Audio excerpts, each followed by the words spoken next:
Okey, baik. Bismillahirrahmanirrahim. Assalamualaikum warahmatullahi wabarakatuh dan selamat sejahtera. Seterusnya kita akan gunakan enum list.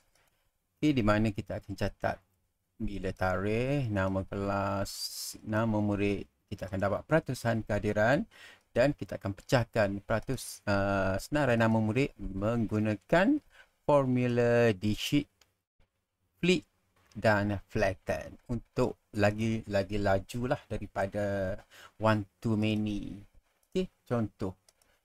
Okey, kelas tahun 1, dedikasi, nama murid Salah dan kemudian kita save.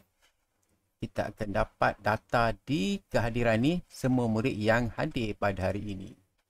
Kehadiran tahun 1 ni adalah semua murid yang hadir. Okey, kita buat contoh tahun 2 lah.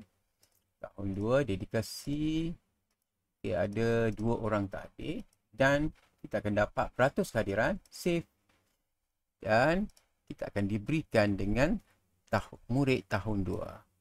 Dalam IHD ni kita ada satu nama murid dan dipecahkan dalam kehadiran mengikut kelas.